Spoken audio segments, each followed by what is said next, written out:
Quel est le sens du voyage ? Que dit-il de nos rapports au monde ? Qu'est-il en mesure d'apporter à nos vies déjà bien remplies ? Peut-il être une voie d'émancipation pour celles et ceux qui l'engagent ? Peut-il redéfinir les manières de se rencontrer et de faire société ?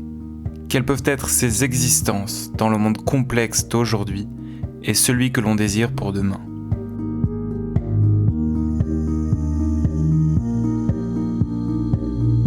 Bonjour et bienvenue dans le podcast De Vive Voix. Je suis Anthony, la personne qui se pose toutes ces questions. Pour y répondre, je t'invite à sortir des sentiers battus du tourisme de masse. Partons ensemble à la rencontre de celles et ceux qui pensent et expérimentent le voyage différemment, afin de comprendre quel sens ils donnent à leur mise en mouvement. Accroche-toi bien à ton siège, à ta selle ou à tes bâtons. L'aventure sonore que nous allons vivre ne va pas te laisser indemne. Après tout, il n'y a pas de véritable voyage sans profonde transformation de soi et du monde.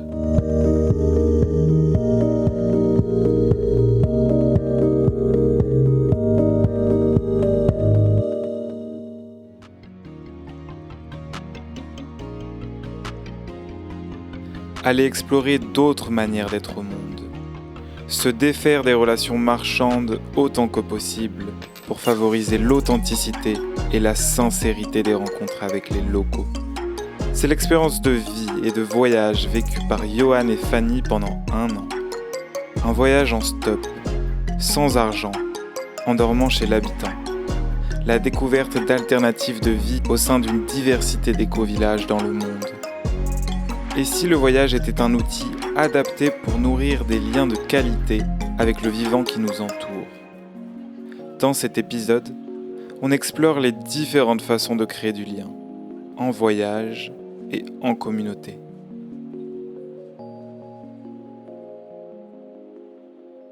Bonjour Fanny, bonjour Johan. Merci de m'accueillir chez vous près de Grenoble. Avec grand plaisir, merci à toi de venir jusqu'à nous. C'est un plaisir pour moi de vous rencontrer de nouveau. Je me rappelle de la première fois qu'on s'était rencontrés, c'était fin 2019. Je débutais mon service civique chez On the Green Road et vous étiez tout juste de retour de votre voyage. Et ça m'a permis par la suite de découvrir votre documentaire, puis de suivre vos ateliers d'éco-psychologie que vous avez proposés à l'équipe d'On the Green Road. Et c'est vrai que ces journées de reconnexion à soi et au vivant, en tout cas, c'était vraiment pour moi des parenthèses enchantées. C'était toujours bienveillant, très émotionnel, très beau. Donc merci pour ces moments qu'on a partagés. Je voulais tout d'abord retracer un peu votre parcours. Donc à la suite de vos études en psychologie, vous avez un projet qui est celui de réaliser un voyage alternatif. Et ce projet, il se nomme Ideact. Et c'est celui de partir pour un tour du monde à la rencontre des écolieux. Et même s'il vous faut prendre l'avion entre les différents continents, vous souhaitez expérimenter une autre manière de voyager, plus sobre et plus consciente. Et donc pour parcourir les territoires, vous vous déplacez en stop, vous dormez chez l'habitant, en essayant au maximum de vivre sans argent. Donc ce long périple de 8 mois, il a donné suite, comme on le disait, à des conférences, à des ateliers, mais aussi un documentaire qui explore justement ces lieux expérimentaux dans lesquels vous avez été et qui donne la parole à celles et ceux qui ont habité ces différents lieux. Et ce documentaire s'appelle La Voix des écolieux. Et aujourd'hui, vous êtes tous les deux éco-psychologues et vous animez notamment des ateliers de travail qui relient une méthode propre à l'éco-psychologie développée par Johanna Massy. Et Johan, tu es le président de l'association francophone d'éco-psychologie. Tu as publié aux éditions Le Bois d'Orion un petit traité d'éco-psychologie.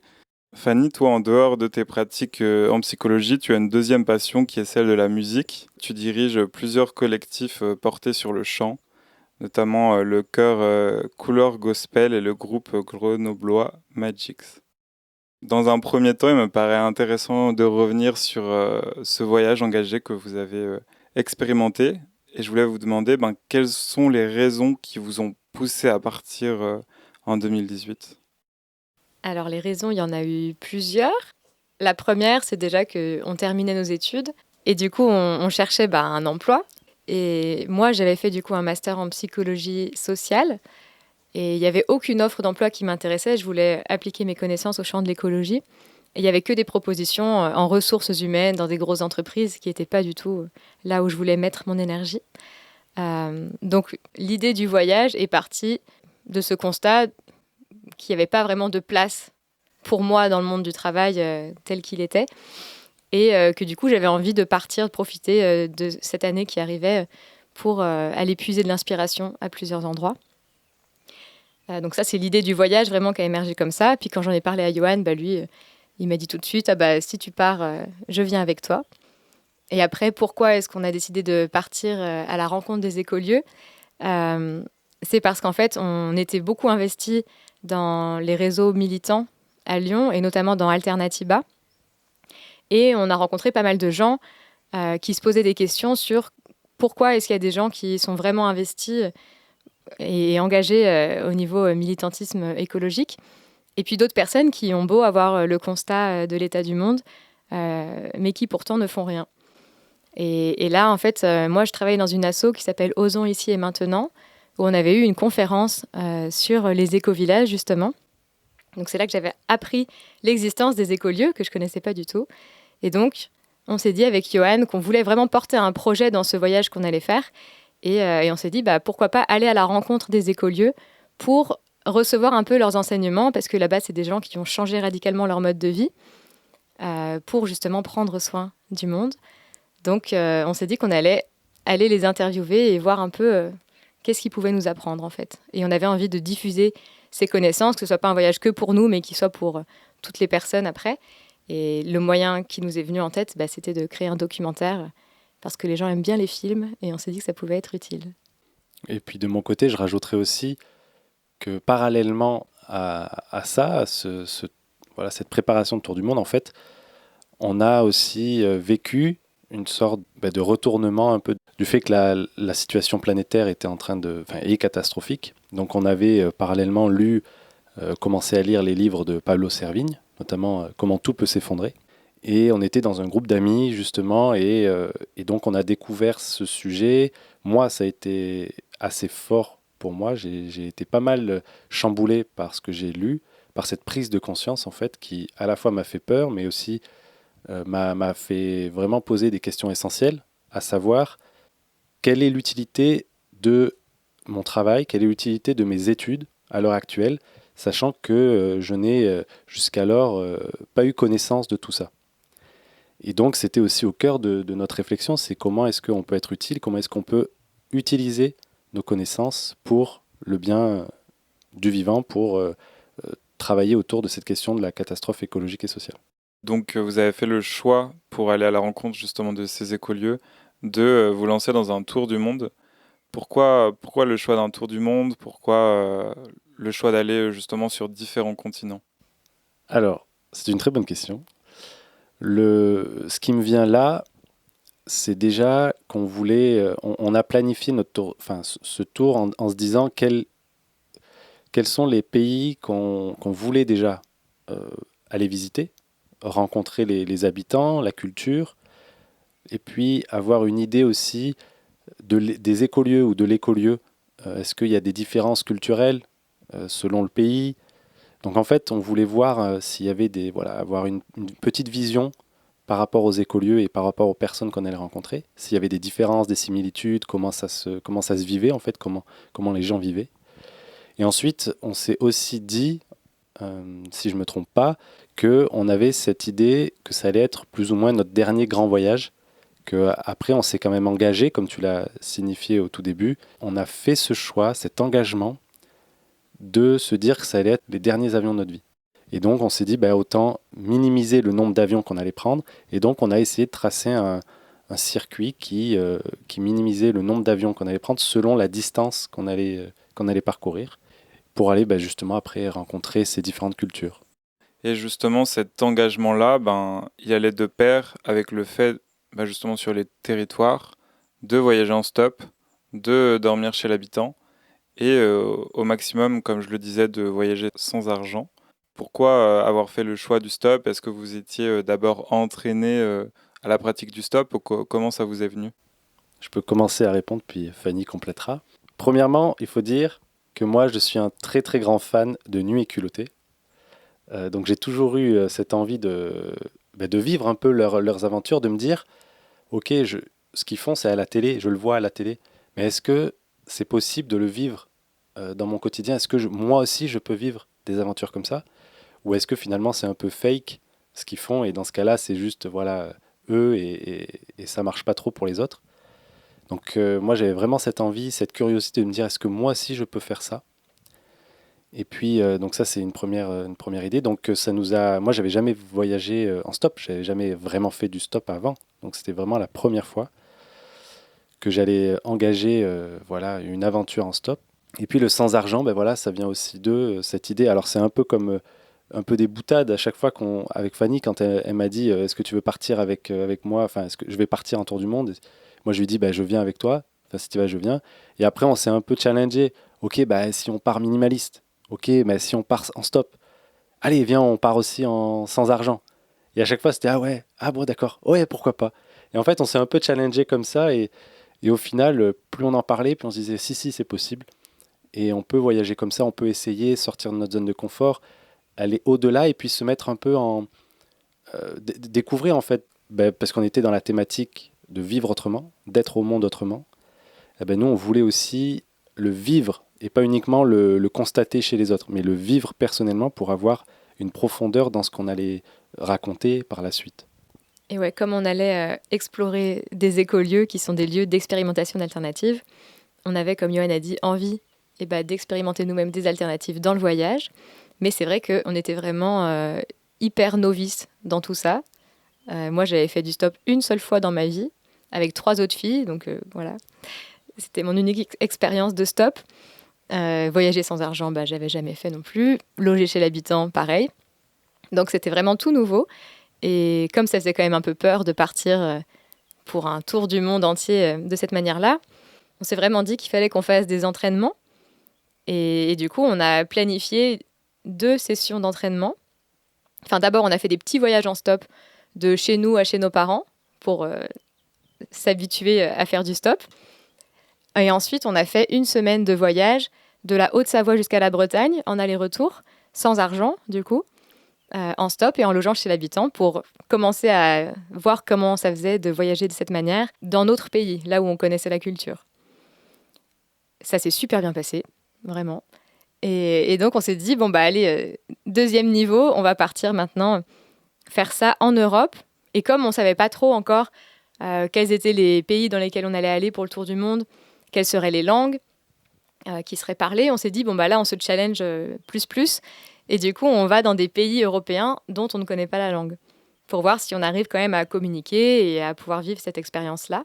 Donc là, on est parti de chez les parents d'Johan, dans les Cévennes, et on est allé jusqu'en République tchèque, en traversant donc l'Italie du Nord et l'Autriche.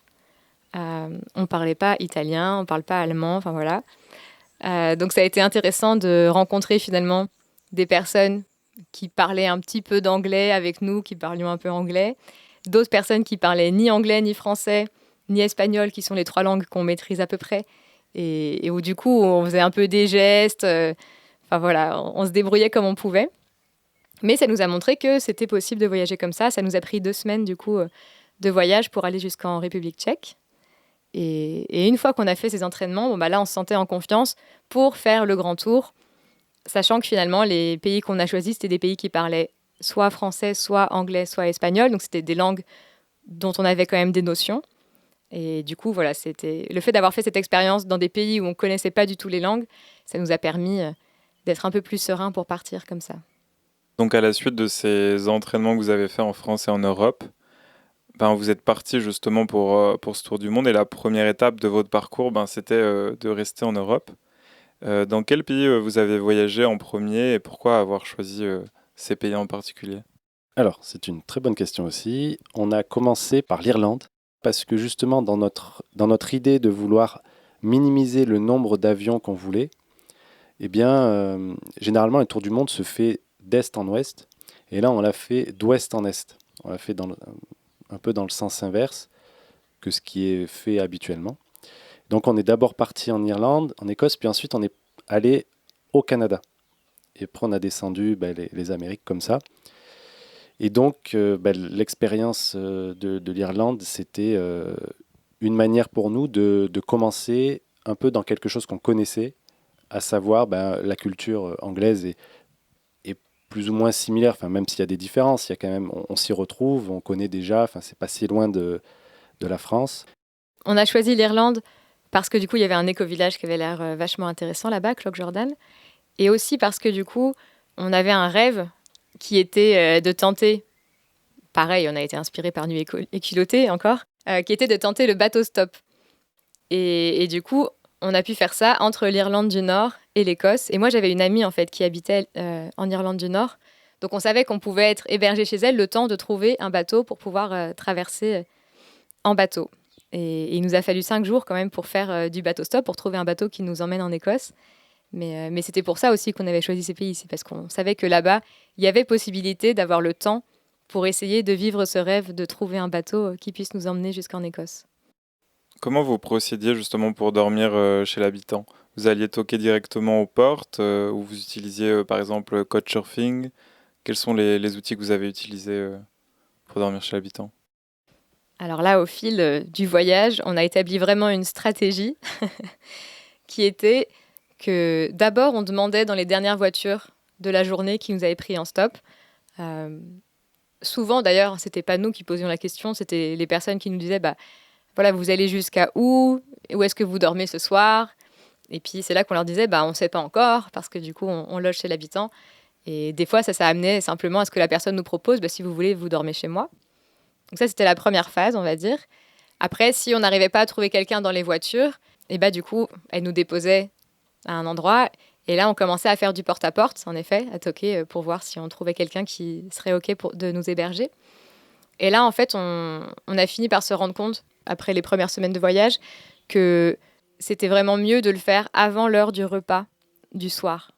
Parce qu'après le repas du soir, les gens, ils sont plus en mode, leur soirée, elle est commencée, après ils vont aller se coucher, donc c'est plus difficile d'être accueillis. Donc, on regardait à chaque fois vraiment à quelle heure étaient un peu les repas du soir dans le pays où on était. Et donc, les 2 heures avant le repas du soir, c'était les 2 heures qu'on passait à faire du porte-à-porte. Très souvent, ça marchait. On finissait par trouver quelqu'un qui voulait bien accueillir 2 voyageurs. Et si ça marchait pas, là, on était en effet sur l'application Couchsurfing. Et on faisait des demandes de dernière minute en espérant que quelque chose marche. Donc, ça a marché plusieurs fois. Et si ça fonctionnait pas, on avait fait le choix vraiment de ne pas prendre de tente. Parce qu'en fait, on savait que si on avait une tente avec nous, ça aurait été très facile de se dire c'est pas grave. On dort dans la tente et puis voilà, et que ce serait très facile de se dire là on est un peu fatigué, viens, on fait pas les demandes en porte-à-porte, on se met direct quelque part avec la tente. Donc on avait on avait rien pour vraiment dormir dehors. On avait les sacs de couchage les plus légers possibles, qui n'étaient pas très très chauds pour pouvoir dormir à l'intérieur des maisons. Et du coup, la 4e étape, si vraiment on trouvait rien avec ces 3 moyens-là, c'était de trouver une auberge de jeunesse, parce qu'on avait quand même une petite carte bancaire de secours pour pas dormir dehors. Et ça, c'est pendant notre gros entraînement là en Europe, on avait pris la carte justement en se disant on va voir si on en a besoin ou pas. En se disant si on n'en a pas besoin dans les 2 semaines du voyage en Europe, et dans ce cas-là, on n'en prendra pas du tout pour le tour du monde. Si on en a besoin, on la prendra au cas où il se passe un truc. Clairement, nos parents voulaient absolument qu'on prenne la carte. Ça les rassurait. Et nous, on se disait, c'est un petit challenge de ne pas l'avoir.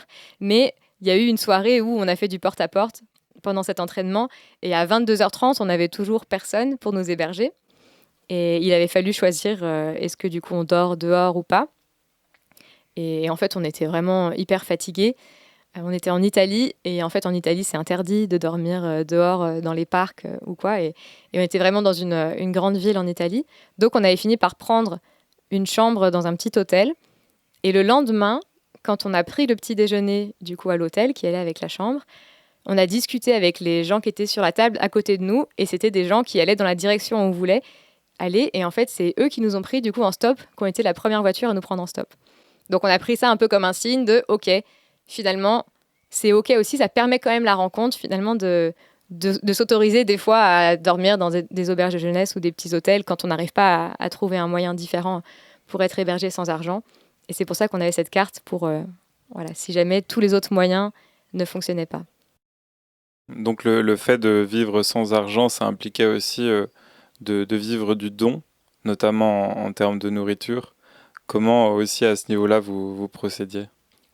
Alors, c'est vrai que c'était assez challengeant au début de vivre sans argent et donc de manger au gré de ce qu'on trouve en fait. Et donc, comment on faisait? Eh ben, on avait aussi adopté au fil du voyage une stratégie et ce qu'on racontait la plupart du temps, ce qui est vrai aussi, hein, mais ce qu'on racontait, c'était que on voyageait sans argent et puis sans nourriture aussi pour pouvoir témoigner du gaspillage alimentaire. Et donc de demander aux personnes, donc dans les boulangeries, dans les supermarchés, dans les restaurants, il y a toujours de la nourriture qui est jetée quand il y a trop. Et donc on allait dans ces lieux-là et on leur demandait est-ce que c'est possible de récupérer ce que vous allez jeter, voilà, pour pouvoir aussi promouvoir et faire prendre conscience du gaspillage alimentaire. Donc ça, c'était un discours qu'on avait. Et puis, au-delà de ça, après, on a fait aussi des fois, quand on logeait chez l'habitant, le matin, par exemple, les personnes jamais ne nous laissaient partir sans avoir mangé le petit déjeuner. Et donc, souvent, on nous offrait le petit déjeuner, puis on nous donnait toujours un petit truc en plus pour la journée, pour le midi ou autre. Donc ça, c'est une chose. Et tout ce qu'on avait en plus, étant donné qu'on voyageait de manière minimaliste, on pouvait l'offrir à d'autres. C'était une manière de redonner à notre tour. On nous donnait beaucoup de choses et tout ce qu'on avait en plus, on le redonnait aussi pour pas l'accumuler. Et là, on a pu donner. Je me souviens en Nouvelle-Zélande, on nous avait offert une bouteille de vin. Eh bien, nous, on a pu offrir la bouteille de vin à quelqu'un d'autre qui nous a nourris pendant le jour de Noël. Pendant Noël. Donc, on était arrivé avec quelque chose. Et ça, c'est incroyable parce que ça enrichit en fait la rencontre. Le fait d'être comme une cascade, en fait, on reçoit mais on redonne. Donc ça, c'était une manière. Et puis après, on allait dans les restaurants. On a beaucoup mangé au restaurant. Alors étonnamment, on proposait à chaque fois que on allait demander de la nourriture, on proposait en fait en échange de travailler pour eux, de faire quelque chose, de pas rester en fait juste à recevoir, mais on voulait offrir aussi voilà, quelque chose pour ces personnes, les remercier. Énormément de personnes nous ont dit non, pas besoin de quelque chose en plus, juste ça nous fait plaisir de vous offrir, donc mangez, asseyez-vous à une table, commandez ce que vous voulez. Donc je crois qu'on n'a jamais mangé autant au resto que sans argent, donc c'est assez rigolo. Mais nous, on avait toujours envie de faire un geste, donc pareil, un petit peu calqué sur cette idée de nuit culottée. On avait cette technique de faire un origami, souvent un lotus avec une serviette en papier. Et puis voilà, on faisait un petit origami, donc ça faisait toujours plaisir d'offrir quelque chose en retour. Donc en fait, c'est une manière, quand on est sans nourriture, c'est une manière aussi d'aller à la rencontre des personnes et de voir que en fait, on peut s'entraider et en fait, on ne meurt pas de faim. On n'est pas du tout mort de faim. Au contraire, on avait même beaucoup à manger. Alors des fois, c'était toujours un peu la même chose, c'est-à-dire beaucoup de pain. Les boulangeries nous ont offert beaucoup de pain qu'ils allaient jeter. Donc voilà, c'est une manière aussi de montrer qu'il y a du gaspillage alimentaire et qu'on peut faire quelque chose, on peut redonner aux gens. Merci. C'est vrai que c'est hyper intéressant de voir qu'au final, c'est possible. Du coup, dans cette démarche-là, vous êtes allé à la rencontre de Mark Boyle, qui est connu pour avoir vécu 3 ans sans argent. Et il est connu pour avoir écrit le livre Moneyless Man. Pourquoi vous aviez envie de le rencontrer? Est-ce que vous pouvez nous parler un peu de son histoire, peut-être des raisons aussi qui ont motivé ce choix, peut-être de la vision aussi qu'il avait sur l'argent, sur le fait de vivre sans argent? Déjà, ce qui est intéressant, c'est comment on a découvert qui il était. En fait, on ne le connaissait pas du tout avant de partir en voyage. C'est dans l'écolieu où on allait, à Cloch Jordan, qu'on nous a parlé de Mark Boyle, parce qu'on a expliqué notre manière de voyager, et ils nous ont dit, tiens, ça peut être intéressant pour vous de rencontrer Mark. Et le truc, c'est qu'il était en train de faire une nouvelle expérience, cette fois-ci, de vivre sans technologie. Donc, il avait vécu sans argent, et là, il vivait sans technologie. Donc, il n'avait aucun moyen pour nous, en fait, d'être contactés. On ne pouvait pas l'appeler. Enfin, personne ne pouvait nous donner son numéro ou quoi.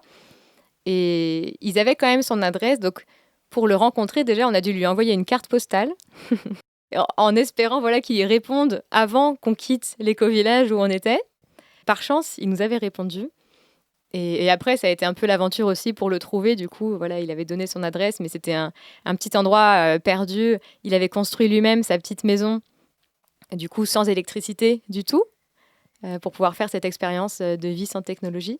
Donc c'était super intéressant comme rencontre. Et déjà, la manière pour le trouver, c'était une petite aventure, on va dire.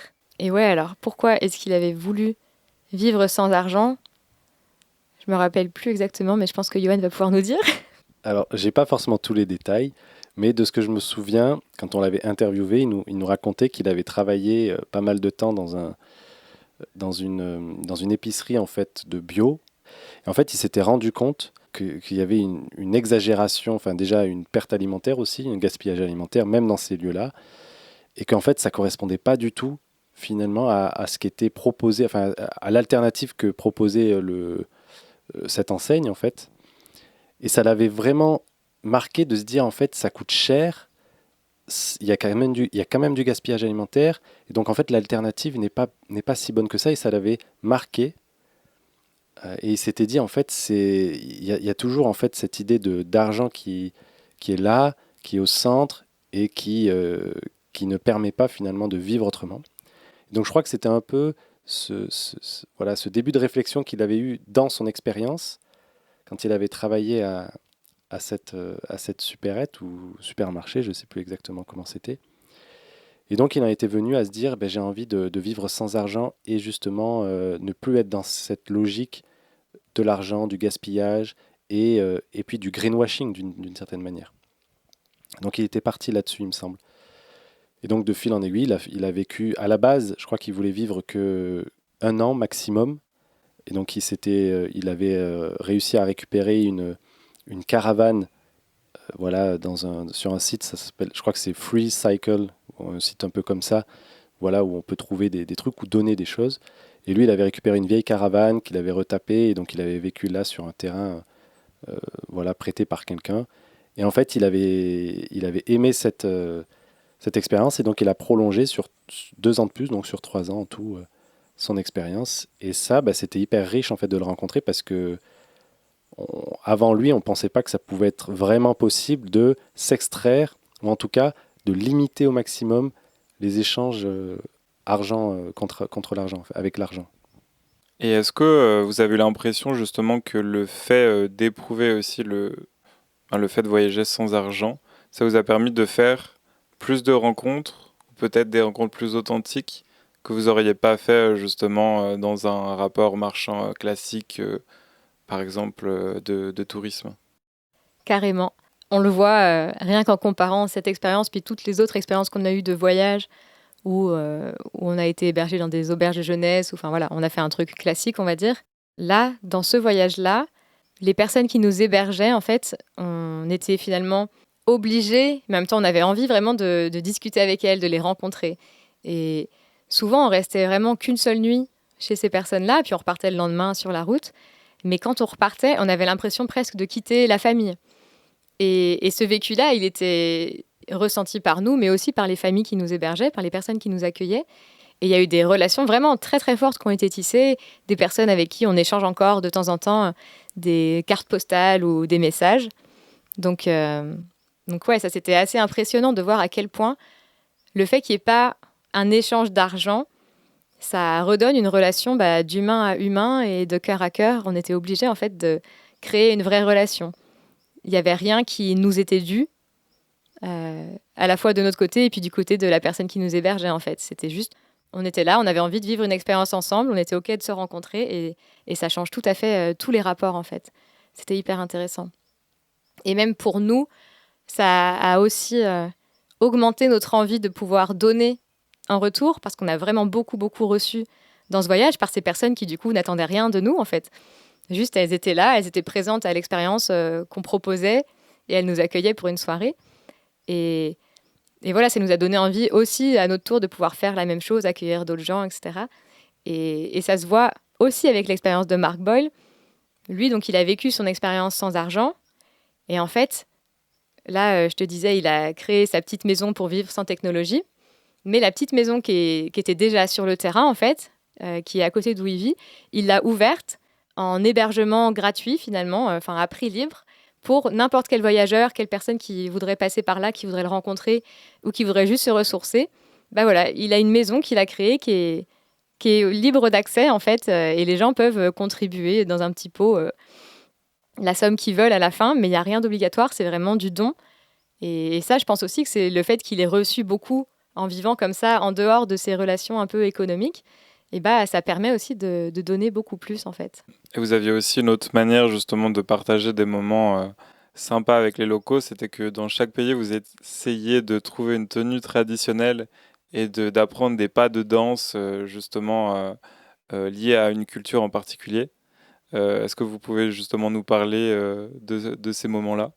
Alors oui, tout à fait. En fait, ce qu'on s'était dit, c'est que dans ce tour du monde, ce qu'on a envie, c'est de rencontrer les gens, mais aussi leur culture. Et c'était aussi un moyen pour nous de plus facile, en fait, pour accéder aux personnes, pour accéder à la culture, et puis entamer des discussions. Quoi de mieux que de parler de là où ces personnes vivent, en fait. Comment est-ce que leur culture fonctionne. Et donc les tenues traditionnelles ont été pour nous ce vecteur de rencontre, en se disant, ben voilà, on a toujours un challenge dans le pays, c'est d'aller à la rencontre des tenues traditionnelles, et donc de parler de la profondeur de leur culture, de parler un peu autour de ce que ces personnes vivent. Donc l'idée, le challenge, c'était de se filmer en train de danser avec les tenues traditionnelles du pays en question. Par contre, on faisait la même danse, on faisait du shim-sham, parce qu'on avait cette envie de faire une vidéo où sur la même vidéo, en fait, on change de tenue traditionnelle comme ça pendant la musique. Et donc, en fait, on faisait les mêmes pas, mais avec des tenues traditionnelles différentes. Et ça, c'était juste extrêmement fort parce que c'était à la fois un challenge pour nous, et puis ça nous permettait de rencontrer les personnes, mais aussi après, il fallait mettre les tenues. Alors, il y en avait qui étaient un peu folkloriques. Je me souviens, en Bretagne, déjà, c'est assez folklorique en France, mais au Pérou, pareil, ils ont des tenues traditionnelles qui sont assez folkloriques. Et donc, c'était hyper chouette, hyper enjoué. Et puis, on voyait que ça amusait aussi les gens autour de nous voir avec ces tenues et de danser. Voilà, une danse que potentiellement ces personnes ne connaissaient pas. Donc voilà, c'est du Lindy Hop. On avait pris des cours pendant 1 an de Lindy Hop. Et donc, on avait appris le Shim-Sham à cette occasion. Et il y avait un côté très ludique à ça. Parce que du coup, dans certains pays, les tenues traditionnelles ne sont plus vraiment portées. Mais du coup, quand on commençait à parler de ça, les gens se disaient, OK, quelle est la tenue la plus typique de notre pays? Donc, il y avait toute cette réflexion. Puis, il y en a pas mal qui se prenaient au jeu de vouloir vraiment nous aider à trouver ces tenues-là. Donc, voilà, et les gens passaient des appels, essayaient de voir où est-ce qu'on pourrait trouver des tenues. Donc, on en a eu plusieurs qui ont été vraiment prêtées par des personnes qu'on avait rencontrées. Et il y en a eu certaines où finalement, on allait dans un magasin de vêtements ou magasin des fois de costumes pour avoir la tenue traditionnelle parce qu'elle n'était plus vraiment portée de nos jours, quoi, sauf dans des célébrations particulières. Mais c'était hyper intéressant. Et c'est au Canada qu'on s'est retrouvés du coup dans un grand rassemblement de population métisse amérindienne. Et en fait, ouais, c'était le seul endroit où on aurait pu avoir des tenues. Donc c'était vraiment les Canadiens qui nous ont hébergés, qui nous ont dit, OK, si vous voulez des tenues vraiment traditionnelles d'ici, il faut aller voir plutôt du côté des peuples natifs. Et c'est comme ça que, de fil en aiguille, on a eu les contacts et on a pu se faire inviter dans ce rassemblement où on a pu voir chaque peuple qui faisait leur danse particulière ou leur chant particulier. Et on a fait une soirée incroyable grâce à ce projet en fait de trouver la tenue traditionnelle. C'était hyper cool.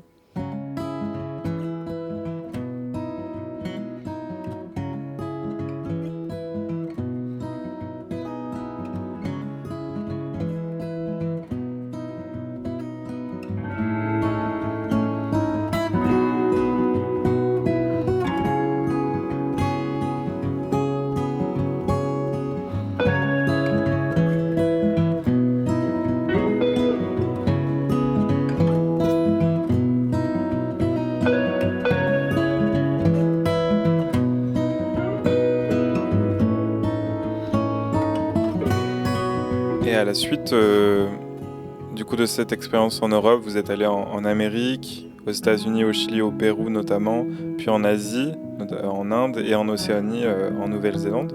Et avec cette idée toujours d'aller à la rencontre des écolieux. Est-ce que vous aviez défini à l'avance dans quels écolieux vous alliez vous rendre ? Oui, on avait défini à l'avance, en tout cas le plus gros de ce qu'on voulait visiter, parce que justement on avait cette idée de faire un documentaire, et donc ça nécessitait d'avoir des autorisations pour filmer, pour enregistrer aussi, et puis le fait qu'on venait sans argent. Donc la plupart des écolieux acceptent en fait des étrangers ou enfin des volontaires, etc. Mais souvent les écolieux ont en contrepartie, enfin les volontaires en contrepartie payent quelque chose ou autre.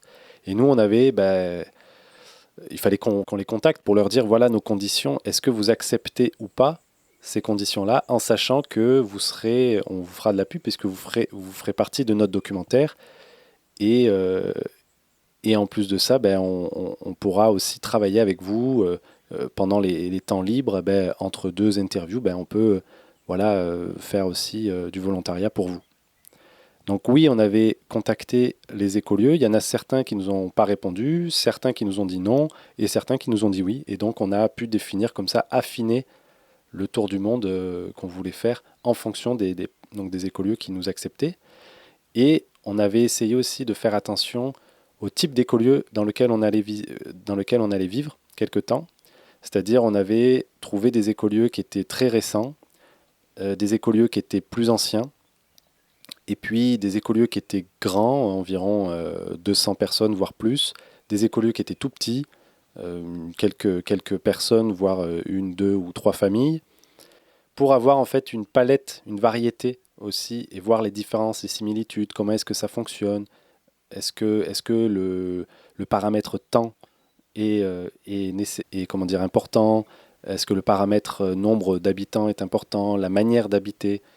Donc on avait aussi sélectionné un certain nombre d'écolieux en fonction de ces paramètres-là. Est-ce que vous pouvez justement, on commence à parler des écolieux, est-ce que vous pouvez me donner peut-être une définition de ce que c'est un écolieu pour les personnes qui nous écoutent? Et ensuite, est-ce que vous pouvez aussi me parler justement de quelques écolieux que vous avez rencontrés, peut-être aussi de leurs spécificités? J'imagine que il y a peut-être des différences entre les différents écolieux, selon aussi les différents paramètres que tu as évoqués, Johan. Ça va nous permettre de définir aussi ce que c'est un écolieu. Quand on a préparé le voyage, on a cherché justement une définition de éco-village. Et ça a été très difficile. En fait, il n'y en a pas vraiment de définition acceptée par tout le monde. Voilà, chaque lieu a un peu sa définition différente. Mais nous, on en est arrivé à cette conclusion que finalement, on pourrait dire qu'un écolieu, c'est un lieu d'expérimentation d'alternatives de vie. Enfin, moi, c'est comme ça que je le définirais. C'est des personnes qui ont décidé de se rassembler autour d'un projet commun pour essayer de vivre d'une manière beaucoup plus respectueuse du vivant et de l'humain. Et après, chaque écolieu, du coup, a sa façon d'agir et on va dire son domaine d'action privilégié. On va avoir des écolieux qui sont vraiment axés sur la dimension écologique de leur mode de vie, qui vont essayer d'être hyper investis dans les alternatives, que ce soit pour produire la nourriture, pour produire l'énergie, etc. On va en avoir d'autres qui vont être axés beaucoup plus sur l'aspect humain, sur comment est-ce qu'on régit les relations, comment est-ce qu'on gère les conflits qui peuvent émerger, comment est-ce qu'on fait tribu ensemble. Il y a plein de choses comme ça, comment on prend des décisions. Il y en a qui sont axés vraiment sur essayer de tout faire en consensus dans l'éco-village. Il y a plein de différentes manières, en tout cas, d'aborder ce point-là. Et il y en a d'autres qui vont être axés beaucoup plus sur, finalement, l'aspect de la vision du monde qu'on entretient, de finalement, quelle est notre place dans le monde, comment est-ce que l'humain se réinscrit un peu plus dans le vivant. Et après, il y en a d'autres qui vont être axés sur l'aspect économique et qui vont plutôt essayer de peut-être plus utiliser d'argent là où ils sont et essayer de privilégier plein d'autres moyens d'échange, que ce soit le troc, que ce soit avec des banques de temps. Il y a plein d'alternatives possibles. Donc ça, c'est un peu les 4 piliers, on va dire, d'alternatives qui vont exister. Et chaque écolieu va choisir certains de ces piliers sur lesquels ils vont travailler vraiment un peu plus.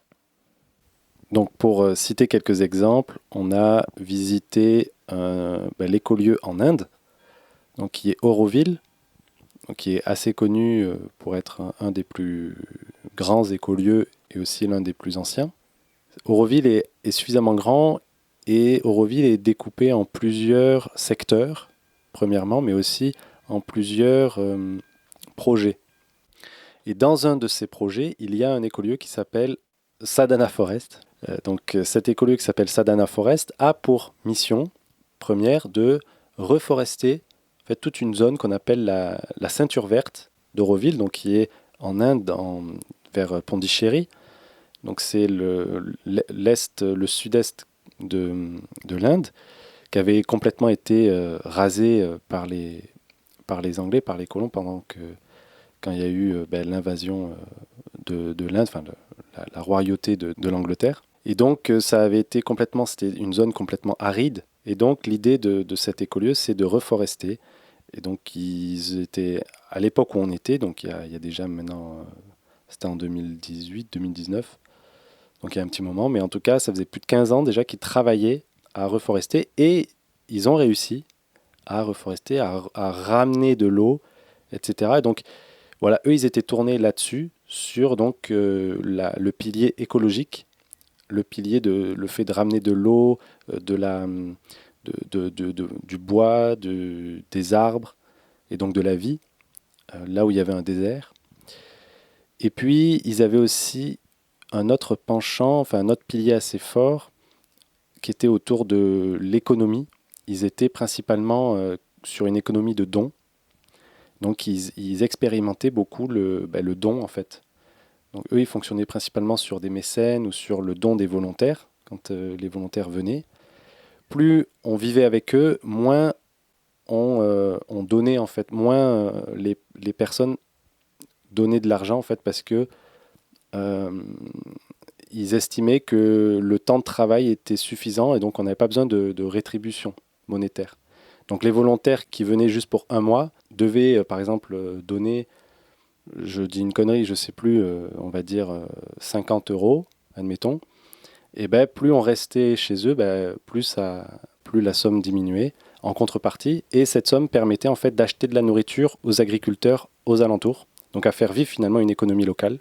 Et puis donc, sinon ils étaient que sur du don et ils étaient véganes, strict vegan, aucun produit transformé, ils cuisinaient tout sur place.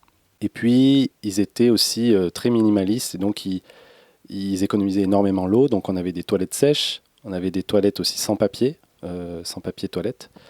Il y avait des douches qui étaient... c'était des seaux. On allait récupérer des seaux d'eau à une vingtaine de mètres, et donc on faisait couler l'eau dans le seau. Et ça a été une très belle expérience pour moi, parce que ça m'a appris la quantité d'eau dont j'avais besoin pour me laver. Et donc par essai-erreur, bien sûr, plus le seau d'eau était rempli, plus le seau était lourd. Et donc pour refaire après les 20 mètres, c'était dur, ça faisait mal. On se disait, on a pris trop d'eau, et puis en plus on en laissait, donc c'était pas chouette. Et si on mettait pas assez d'eau dans le seau, on pouvait pas finir de se laver. Donc il y avait vraiment, comme ça, c'était hyper intéressant de pouvoir savoir, d'ajuster au fur et à mesure qu'on vivait là-bas la quantité d'eau nécessaire. Et donc on était deux à se laver. Et donc petite anecdote, on a su au fur et à mesure que nous on avait besoin, je crois, d'un demi-seau ou d'un trois quarts de seau pour se laver à deux. Donc finalement ça fait très peu. Donc ça c'est un des exemples d'écolieux. Je ne sais pas si Fanny, tu en as un autre. C'est très intéressant parce qu'en fait, en fonction de l'aspect que les écolieux veulent développer, chacun va avoir une réponse différente.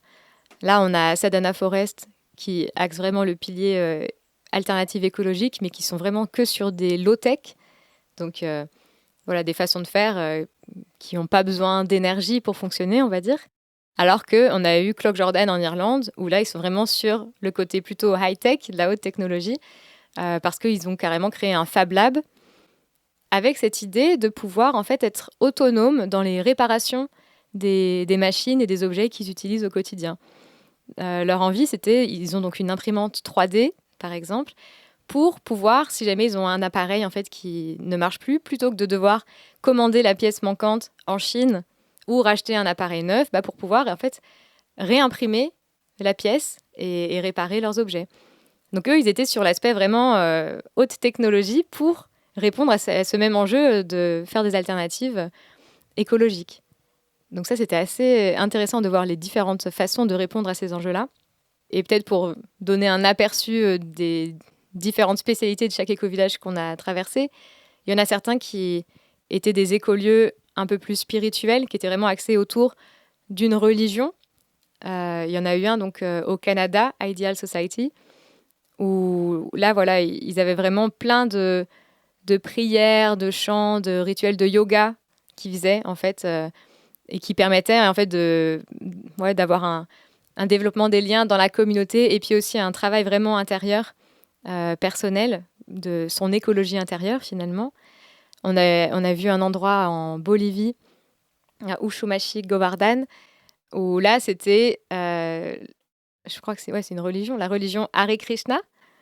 Donc eux, vraiment, ils étaient sans cesse en train de prier en même temps qu'ils faisaient leur jardin en permaculture et toutes les alternatives.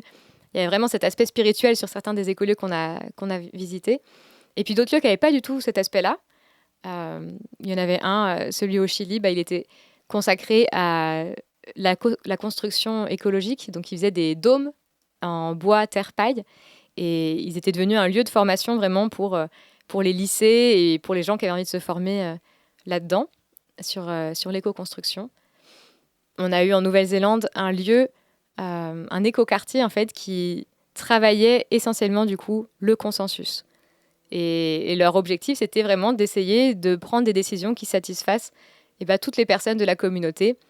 Et donc ça passait par énormément de réunions, et puis une grosse réunion mensuelle pour prendre les décisions importantes qui allaient impacter toute la communauté à chaque fois. Et c'était vraiment leur axe de travail. Donc ouais, il y a vraiment plein de manières de créer un éco-village et plein de choses en fait à tester. Mais ce qui est beau, c'est de voir que chacun de ces écolieux en fait avait l'objectif de tester ces alternatives avec l'envie que ce qu'ils allaient apprendre, ils puissent ensuite le partager aux autres, au reste de la société en fait, pour qu'on puisse tous se servir de ces apprentissages. Donc c'est aussi ça un éco-village, c'est un lieu où on expérimente pour pouvoir transmettre les connaissances. Et il y en a beaucoup qui avaient des partenariats avec les écoles d'à côté, avec des universités, les lycées, etc., qui proposaient des stages chez eux. Et ils sont tous ouverts, soit vraiment 24 heures sur 24, n'importe qui peut visiter le lieu, soit ils ont des jours d'ouverture. Quand ils deviennent un peu plus gros, en général, c'est assez impactant sur le mode de vie d'avoir trop de visites. Donc des fois, ils choisissent juste d'avoir un jour par semaine où c'est le jour ouvert où les gens peuvent venir visiter. Mais voilà, il y a cette envie aussi de transmettre ce qu'ils apprennent. C'est pas des endroits fermés, repliés sur eux-mêmes, comme on pourrait le croire quand on connaît pas trop les écolieux. Et est-ce que le fait d'avoir vécu justement tous ces moments dans ces différents écolieux avec les personnes qui y habitent, ça a changé un peu votre vision du monde? Qu'est-ce que vous en retenez aujourd'hui? Ça a changé, pour sûr, ma manière de voir le monde, à la fois ma manière de voir le monde, à la fois ma manière de me dire comment est-ce que j'ai envie d'habiter dans le monde.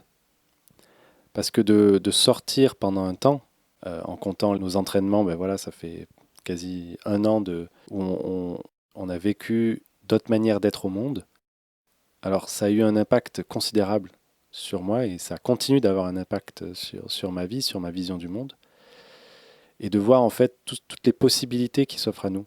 De voir en fait que la marche qu'on est en train de suivre, principalement en France, avec cette vision occidentale, sur tout progrès, l'argent, le business habituel en fait.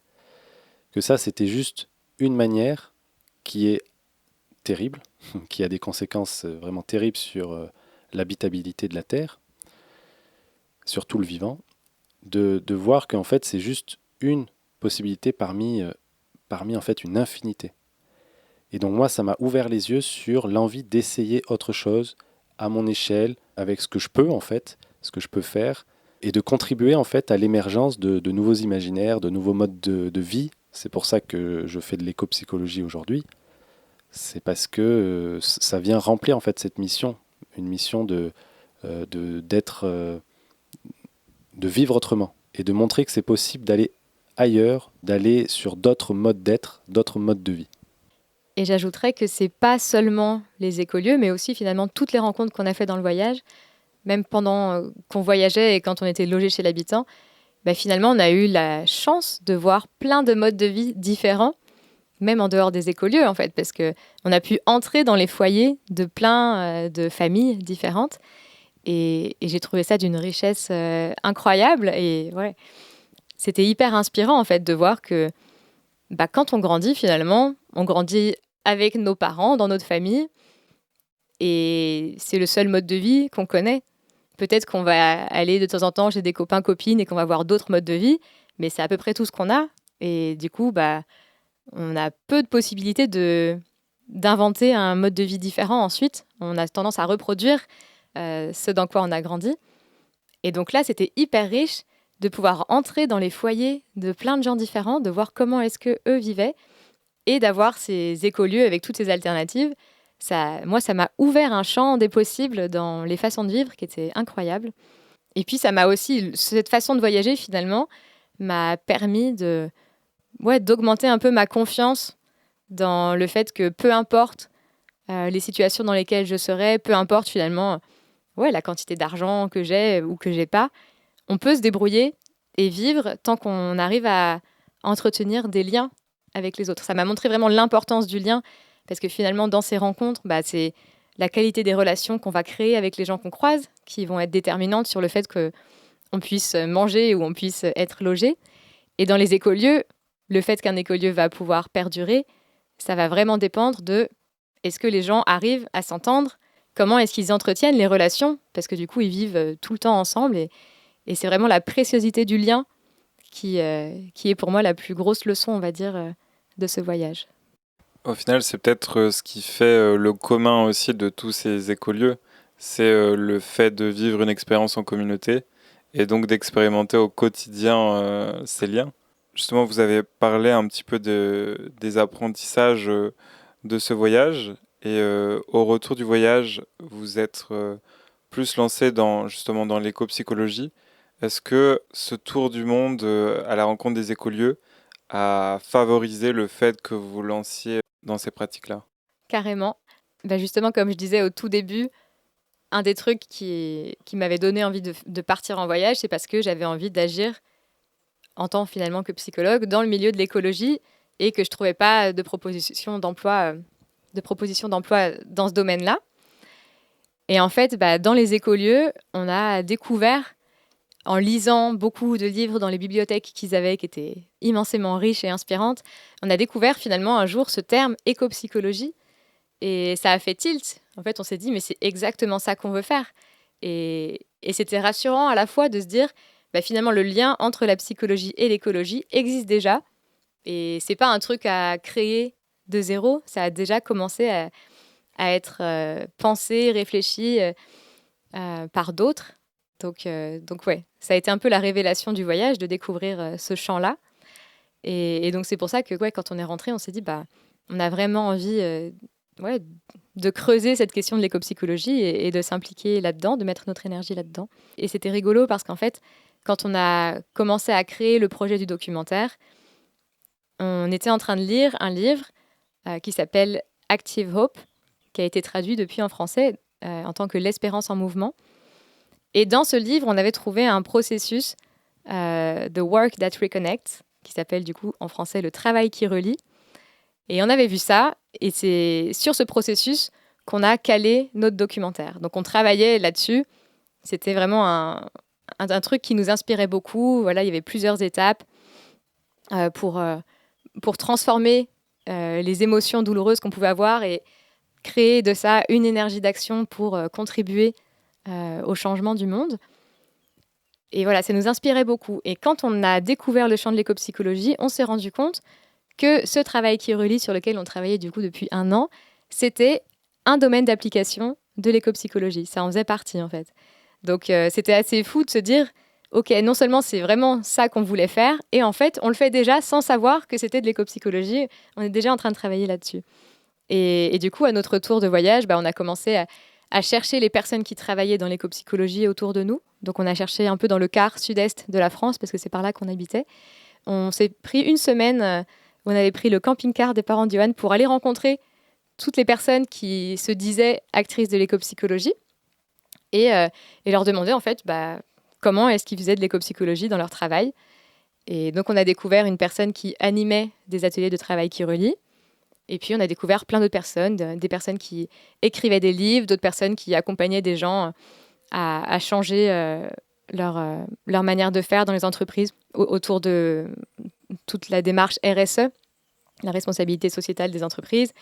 On a découvert plein de profils variés et c'est vraiment les ateliers de travail qui relient qui nous ont bien plu. Donc on s'est formés ensuite pour vraiment pouvoir nous aussi animer des ateliers comme ça.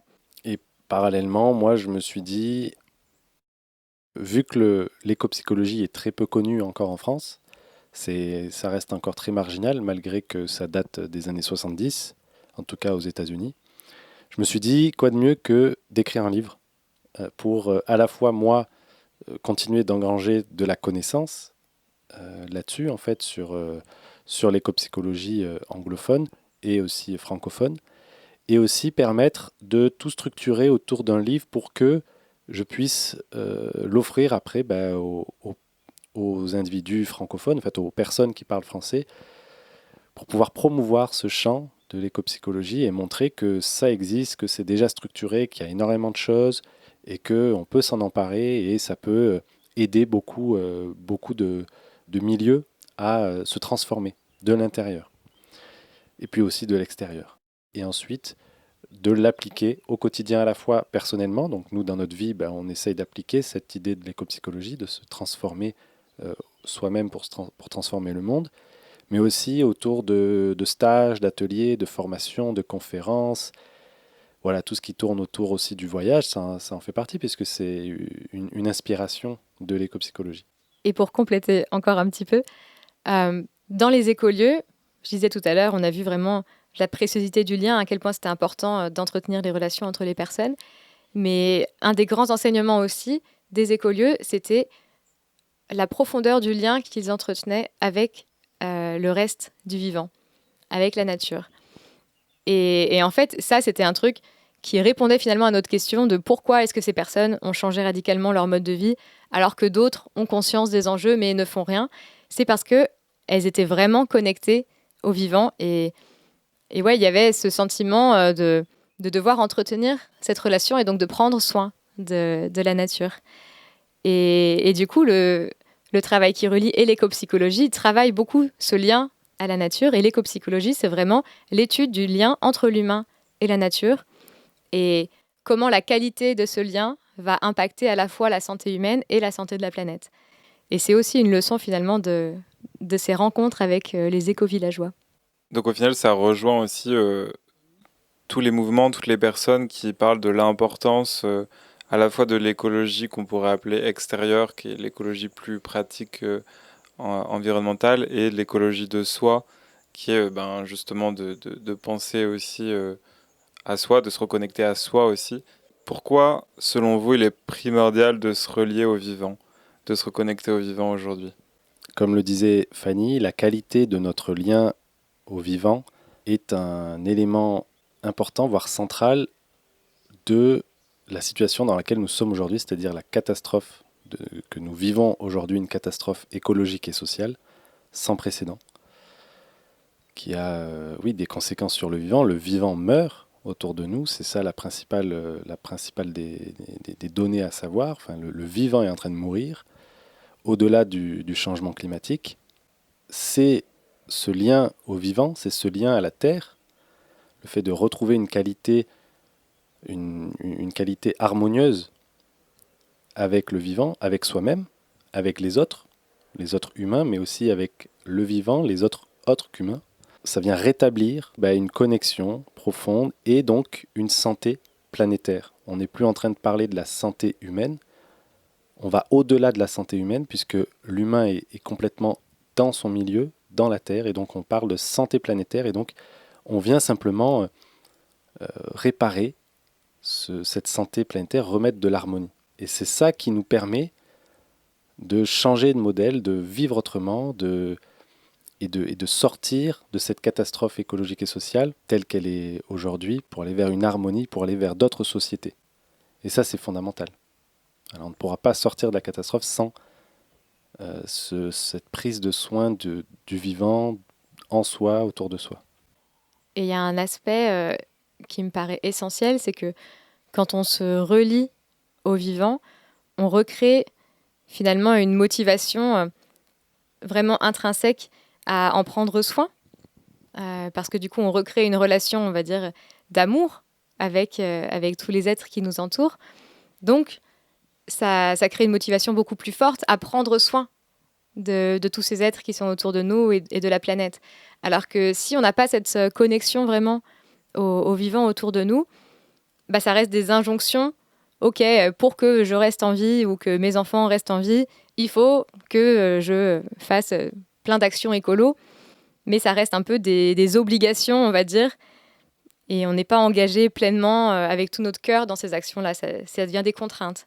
Donc c'est beaucoup plus dur de prendre soin de notre milieu si on est contraint, alors que si ça vient vraiment de notre cœur, que c'est parce qu'on aime finalement tous ces êtres qui nous entourent qu'on a envie d'en prendre soin, et c'est beaucoup plus facile et c'est même hyper joyeux finalement de changer nos modes de vie. Pour revenir à la question du voyage et peut-être conclure aussi sur cette question-là, en quoi voyager, ça peut être un médium intéressant pour mieux se relier au vivant? Vous l'avez expérimenté, quelle est la réponse justement que vous pouvez apporter à ça? Alors je dirais premièrement que de se poser la question de voyager, donc de planifier le voyage, ça permet déjà de prendre conscience de beaucoup de choses qu'on n'a pas forcément dans notre quotidien habituel, parce que premièrement, il faut faire un pas de côté, il faut sortir de notre quotidien pour voyager. Et donc ça permet peut-être de prendre en compte tout un tas de choses qu'on n'avait pas nécessairement pris en compte avant, à savoir l'impact qu'on va avoir. Est-ce qu'on prend des avions, le train, le bus? Est-ce qu'on prend un bateau? Peu importe. Donc c'est des prises de conscience. Le mode de voyage aussi. Est-ce que je voyage sac à dos? Est-ce que je voyage avec 4 ou 5 valises? Où est-ce que je voyage? La distance? La culture? C'est pas la même culture que la mienne, donc comment est-ce que j'aborde l'autre culture? Comment est-ce que je découvre? En fait, ça vient questionner tout un tas de choses et donc ça vient nous montrer en fait que nous ne sommes pas seuls sur la Terre, que c'est pas uniformisé, qu'il y a énormément de différences entre les... Même si c'est sur la même planète Terre, il y a des différences énormes. Et donc peut-être de se poser la question rien que du voyage, ça permet d'ouvrir les consciences, d'ouvrir une autre manière ou d'autres manières d'être au monde. Et donc de se poser la question de comment est-ce que je vais relationner avec ces autres manières d'être au monde. Comment est-ce que je m'ouvre aux autres. Donc ça peut être hyper enrichissant. Et ensuite, dans le voyage même, eh bien, comme on l'a dit depuis le début, nous, ça nous a énormément apporté, puisque quand on sort des sentiers battus du tourisme de masse qui détruit, eh bien en fait, là, ça vient aussi ouvrir à l'expérience. Donc concrètement, nous, en tout cas pour moi, c'est ce que ça agit, c'est venu aussi ouvrir des portes, intérieurs, des questionnements que je me posais, est-ce que j'étais capable ou pas, de faire des choses ou pas, de vivre autrement. Et donc c'est venu aussi me remplir personnellement. Et puis après, il y a plein d'anecdotes. Et donc on remplit son sac d'anecdotes, on remplit son sac de plein de belles choses, qui sont des belles choses a posteriori, parce que des fois, on a vécu des choses qui ne sont pas joyeuses sur le moment, mais qui au final nous ont permis de découvrir telle ou telle chose, de se transformer soi-même, etc. Donc le voyage, il vient questionner aussi énormément de choses. Mais la première des choses que moi je mets au centre, c'est les prises de conscience. Ce n'est pas neutre de voyager. Et étant donné que ce n'est pas neutre, on va avoir un impact. Quel impact je choisis d'avoir? Pour moi, le voyage permet de sortir de notre petite bulle, de ce milieu dans lequel on grandit et dans lequel on évolue tout le temps. Enfin, voilà, la région dans laquelle on est durant la majeure partie de notre vie, on va dire. Et par exemple, ce voyage-là, ce tour du monde, moi, il m'a emmené dans des endroits qui m'ont montré finalement les conséquences du mode de vie qu'on a en France et puis dans les pays occidentaux finalement, parce qu'on s'est retrouvé par exemple au Pérou à traverser des routes dans les montagnes et à voir en fait les champs remplis de déchets dans lesquels il y avait les moutons qui étaient en train de paître à côté des grosses briques de carton. Et, et on a vécu un peu la même chose en Inde, où là, on voyait vraiment tous les déchets qui étaient répandus partout, les vaches qui mangeaient les bouts de plastique qui étaient au sol. Donc ça, c'était assez choquant et c'est pas des choses qu'on verrait en France, mais ça permet de vraiment se re-questionner et de réinterroger du coup ce lien au vivant, de voir en fait la conséquence des actions qu'on peut avoir quand on réfléchit pas à ce qui se passe derrière en fait pour avoir tous ces objets, on va dire. Donc ça, c'est un aspect hyper intéressant. Et pareil, on a été déjà pris en stop en Australie par un camionneur qui transportait les poubelles de Sydney, de la ville de Sydney, et il les emmenait à plusieurs heures de route de là, pas très loin de Brisbane, dans une décharge. Et on est arrivé au petit matin dans la décharge où là, il a déversé son contenu. Et puis, on voit l'énorme amas de déchets et il nous dit « ça, c'est les déchets d'une semaine de la ville de Sydney ». Et c'était incroyable, enfin, c'était à couper le souffle. La pile de déchets était beaucoup plus haute que son camion à lui et il y avait une dizaine de camions dans la zone et c'était incroyable en fait. Et on a vu ça aussi à New Delhi où il y a une énorme montagne de déchets en fait qui pue vraiment à des kilomètres à la ronde, qu'on sent vraiment. Et d'ailleurs, après notre voyage, elle a été enflammée. Enfin, il y a eu un énorme feu de cette pile de déchets. Donc, rien que sur l'aspect, par exemple, des déchets et des conséquences de nos actions sur la planète, le fait de voyager, ça nous sort un peu de notre petite zone, notre petite bulle où on ne voit pas du tout les conséquences de nos actions. Et ça nous fait réfléchir à ce lien, à comment est-ce que je peux prendre soin, finalement, de la planète en changeant mes habitudes de consommation, par exemple.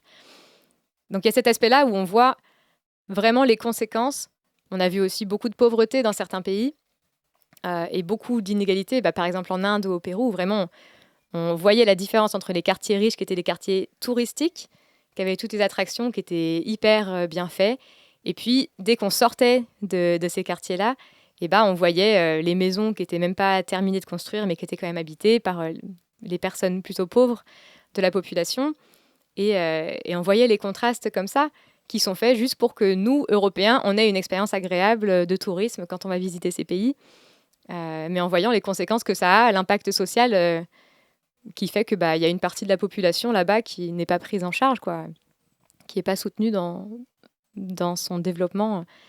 Donc c'était, ça re-questionne vraiment notre place dans le monde et notre impact sur le monde de voyager.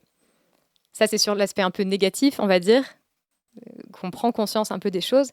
Et puis, il y a aussi cet aspect, finalement, de voyager qui nous relie au monde parce que ça nous émerveille beaucoup. Et nous, on a eu cette chance de vouloir voyager pas de manière touristique, donc de pas aller dans les endroits célèbres que tout le monde va visiter dans les pays où on était, mais de plutôt aller à la rencontre des gens et donc de demander aux personnes qu'on croisait quels étaient les endroits qui les ressourçaient, les montagnes qu'ils aimaient bien, enfin voilà, ces lieux-là. Et on a été emmenés plusieurs fois dans des endroits de nature hyper beaux, mais pas connus du grand public, on va dire, parce que c'était les endroits privés où ces personnes-là allaient. C'était le petit coin de rivière où les personnes qui nous logeaient aimaient bien aller pique-niquer. Enfin voilà, il y avait plein de choses comme ça. Et on a pu être émerveillés par la beauté du monde. Et ça, ça nous relie. Et ça fait que moi, vraiment, je me sens maintenant, après ce voyage, habitante de la Terre. Et plus uniquement habitante de la France ou de l'Europe. Il y a vraiment un sentiment de connexion à plein d'endroits différents du monde qui était assez profond, en fait. Donc ça change notre rapport au monde et notre lien au vivant de pouvoir s'émerveiller aussi dans plein d'endroits de la planète. Merci beaucoup Fanny et Johan pour ce super témoignage très riche, très intéressant. Je pense que ça nous permet de nous rendre compte justement de l'importance du lien, quel qu'il soit, avec le vivant de manière générale. Donc merci beaucoup pour cet échange. Vous donnez des ateliers de travail qui relient donc d'éco-psychologie. Donc si les personnes qui nous écoutent sont intéressées par ça, on peut peut-être vous retrouver quelque part. Est-ce que vous avez des contacts à partager ? Oui, effectivement, on a notre site AFECOP, Association francophone d'éco-psychologie. Il y a un site où il y a pas mal de choses qui sont inscrites dans ce site, notamment un agenda avec tout plein de tout plein de propositions des membres de la FECOP. On a aussi notre site internet personnel qui est eco-psychologie.org, où là, c'est un site qui est un peu plus personnel, pro-perso avec Fanny. On a notre site ideact.com aussi, si les personnes veulent retrouver les quelques données qu'on a sur les écolieux qu'on a visités.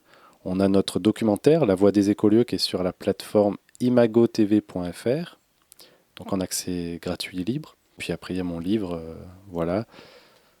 Petit traité d'éco-psychologie. Et puis, dans tous ces différents sites, il y a notre adresse mail, donc les gens peuvent nous contacter. Et puis après, on peut répondre à la demande selon ce que c'est.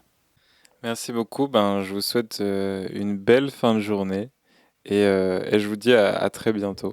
Merci à toi. Et merci pour cette belle occasion d'échange. Merci beaucoup à toi d'avoir écouté cet épisode. J'espère qu'il t'a plu et qu'il t'a inspiré. Si c'est le cas, n'hésite pas à le partager autour de toi. Je t'en serai très reconnaissant.